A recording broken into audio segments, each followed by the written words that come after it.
Hey all, Jean Moncrief here. Hoping you can hear me all right and that everything is working the way it should be working, that this mic is on. So, good to see you all. Type okay if you can hear me, if you're on. And today we're talking about how to avoid an earnout. And if you don't know what an earnout is, don't worry, I'll go into that in a moment. But this came about because I was in the park last weekend, taking a walk, and ran into some friends and got talking to them about what we all do is you sort of meet somebody's husband, and had a chat to him, and turns out he is involved in an online gaming business and looking at exiting and thinking about what this might mean in terms of an earnout down the line.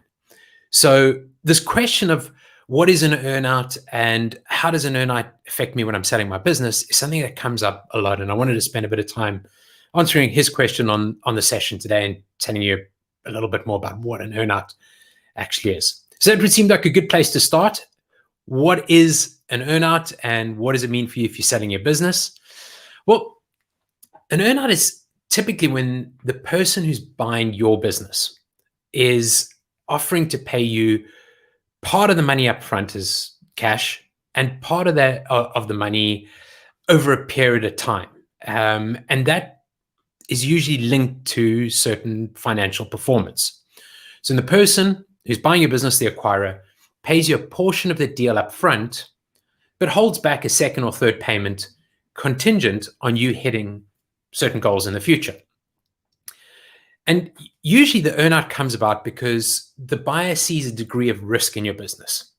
Your projections for the future of the business may not be exactly what the buyer kind of, or the buyer doesn't have full faith in that. He or she sees some risk in being able to hit those projections. And to bridge that gap, one of the mechanisms for doing that is to build an earnout into the contract. And effectively, that means that the buyer will pay some money up front, mitigate the risk by paying some of the money later, and you end up working through an earnout to make the rest of that money.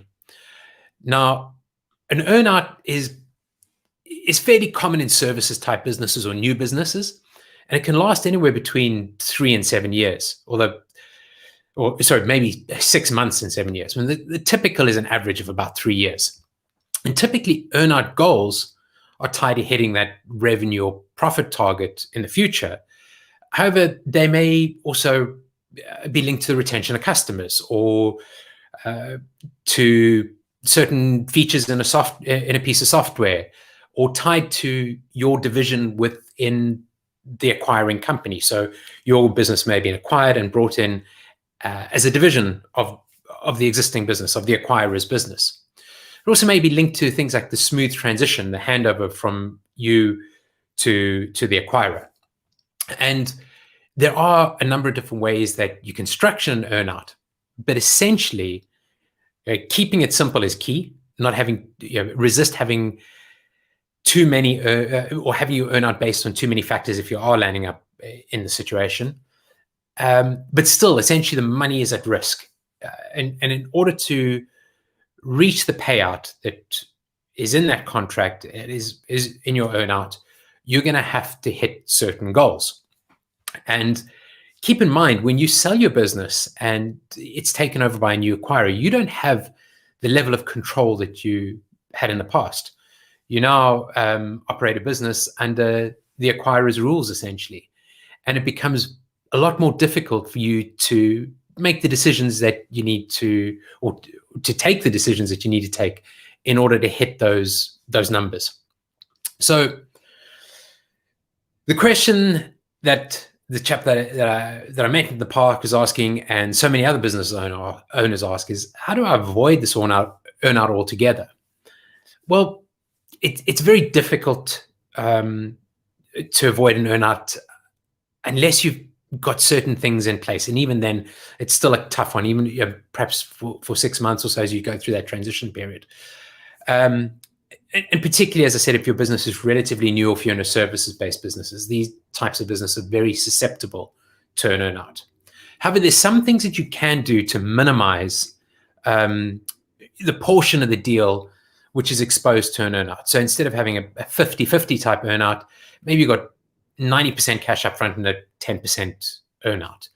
And as I said before, you may want to look at, instead of financial targets, perhaps a piece of software and the features for that piece of software, that your earnout is based on successfully delivering pieces of software rather than linked to a financial hitting certain targets or numbers.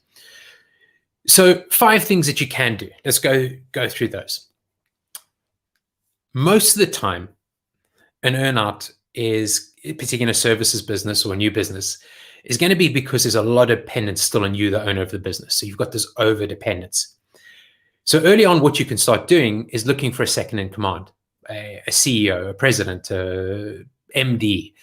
In Gino Wickman's book, Rocket Fuel, he talks about having an integrator. So as the owner of the business, you're the visionary and you know where things are going, but having this integrator who is able to kind of make sure the business runs on a day-to-day basis.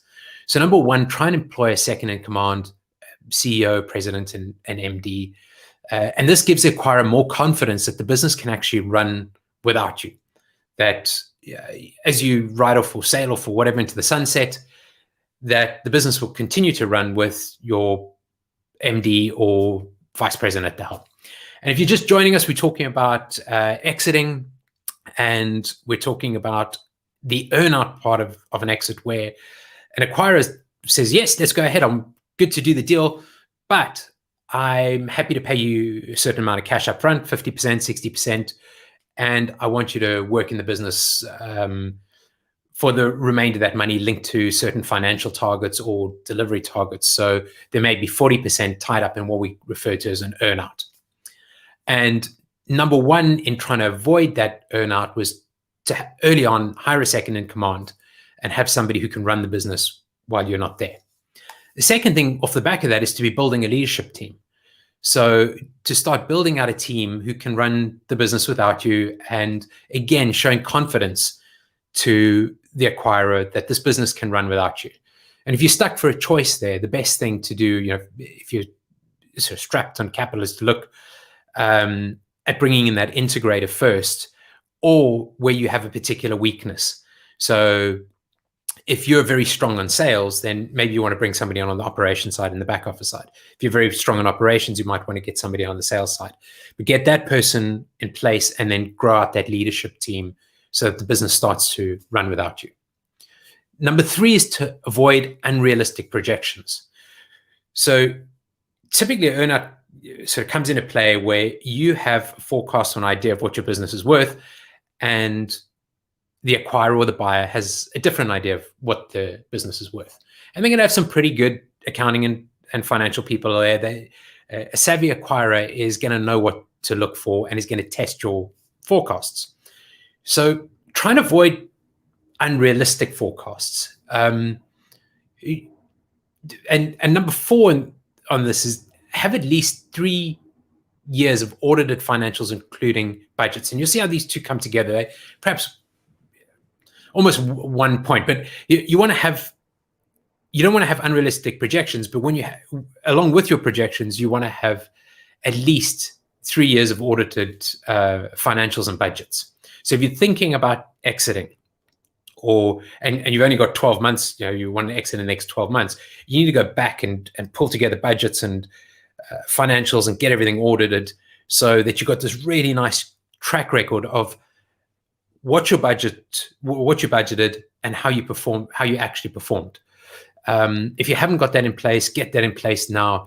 Be building it out over the next few years. Make sure you've got at least 3 years. So when an acquirer comes to look at the business, they can go back and say, we see that you budgeted this way and you hit your numbers. So your forecasts are probably pretty accurate, and it brings a lot more confidence to the deal.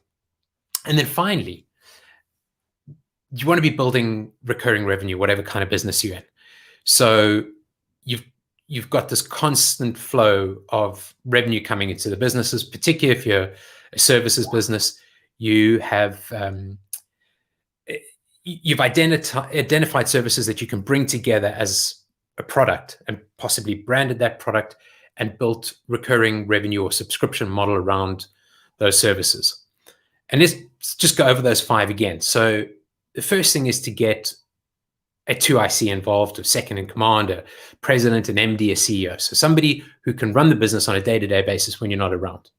The second thing is to build up a leadership team around that person and yourself that can carry on running the business and make it thrive. And the more you can work on those 2, the more valuable and the stronger the business is going to be. Then avoid unrealistic projections when it comes time to put those together and put them in front of buyers and acquirers. Be as accurate as you can with those. And then number 4, back them up with at least 3 years of audited statements, and very importantly, the budgets that go with those. So what do we budget? How do we perform? And then finally, recurring revenue is so important. So you've removed overdependence on yourself. You have solid projections with good budgets, and you've got this recurring revenue stream. You can quite comfortably say to an acquirer, here's the keys to a business. You don't need to put a hell of a lot of time into it. It's a good investment. Off you go. And that's it for this week. I hope you found that helpful. I think, just as I said, think twice before you present hockey stick type projections. Remove reliance on the business, remove reliance on yourself from the business, build those recurring revenue streams. And if you want some help with this, of course, then I've got a new training coming up starting next week. Just let me know inside the chat or inside the post comments in Facebook if you're interested. So I've got this new free course that'll start next week. I think it starts on Friday next week. Get you an invite and you can jump onto that. And we go into the stuff in a lot more detail. So thanks for watching. If I can answer any questions, put them in the chat. And if you need some help with this, as always, you can also head over to letsgrowyourbusinessvalue.com.